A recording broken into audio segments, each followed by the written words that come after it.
Ya baik, Assalamualaikum warahmatullahi wabarakatuh.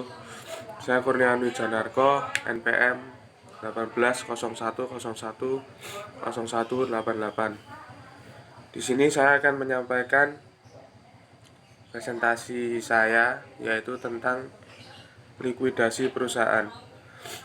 Jadi yang dimaksud dengan likuidasi perusahaan adalah suatu tindakan untuk membubarkan, menutup, dan menghentikan semua kegiatan tersebut dari suatu perusahaan dan membereskan serta membagi-bagi aktiva.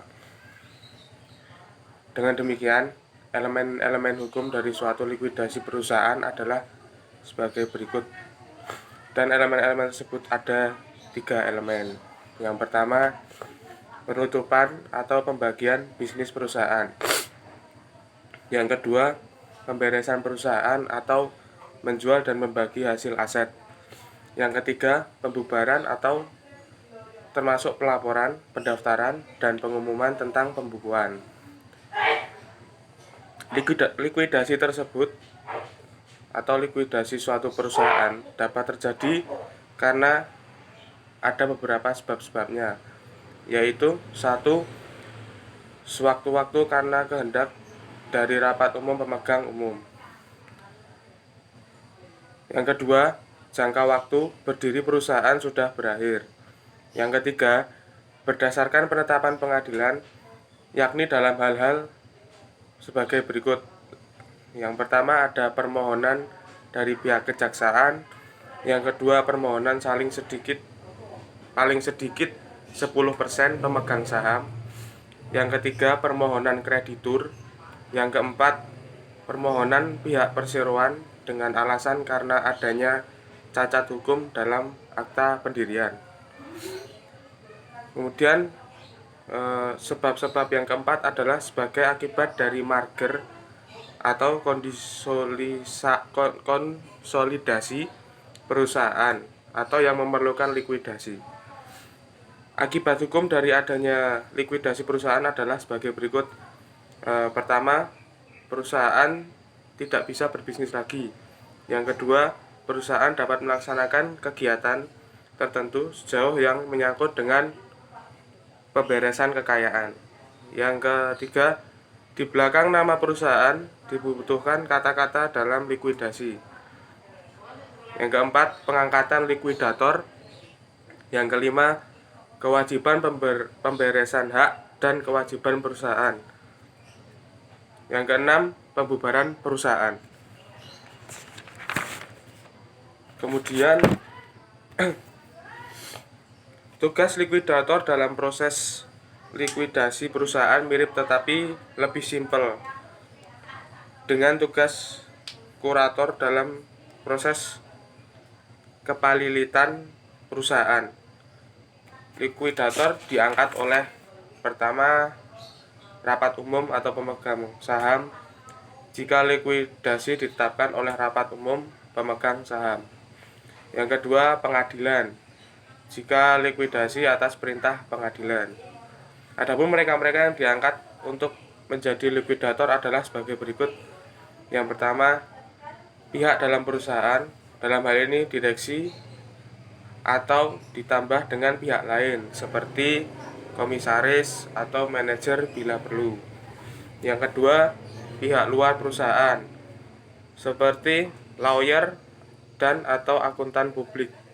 Yang ketiga, kombinasi antara pihak dalam dengan pihak luar perseroan. Yang keempat, direksi atau demi hukum. Jika dalam suatu likuidasi ternyata tidak ditunjuk seseorang indikator. Seperti telah disebut bahwa seorang likuidator mempunyai tugas yang mirip tetapi lebih simpel dengan tugas seorang kurator dalam proses kepalilitan perusahaan. Dalam proses pemberesan perusahaan, seorang likuidator mempunyai tugas-tugas yuridis sebagai berikut. Pertama, likuidator bertugas sebagaimana layaknya seorang direksi perusahaan. Yang kedua, pencatatan dan pengumpulan kekayaan perusahaan.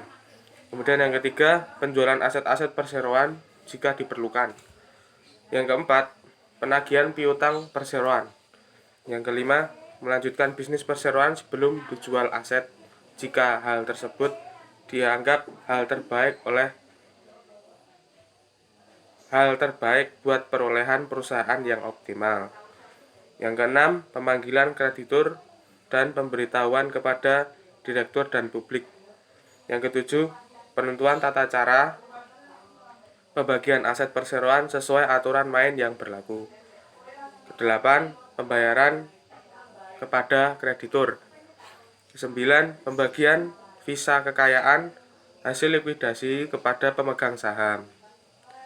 Sedangkan dalam proses pembubaran perusahaan, para likuidator mempunyai tugas-tugas yuridis seperti berikut. Pertama, mendaftarkan likuidasi dalam daftar perusahaan. Yang kedua, mengumumkan likuidasi dalam berita negara. Yang ketiga, mengumumkan likuidasi dalam 2 surat kabar harian. Yang keempat, melakukan pemberitahuan kepada Menteri Kehakiman. Yang kelima, mengadakan rapat umum pemegang saham atau RUPS. Terakhir, dan likuidator bertanggung jawab kepada rapat umum pemegang saham. Yang keenam, mendaftarkan hasil akhir likuidasi dalam daftar perusahaan. Yang ketujuh, mengumumkan hasil akhir proses likuidasi dalam berita negara. Yang kedelapan, mengumumkan hasil akhir proses likuidasi dalam 2 surat kabar harian. Baik, mungkin itu saja yang dapat saya sampaikan. Apabila ada kurang lebihnya, saya mohon maaf. Assalamualaikum warahmatullahi wabarakatuh.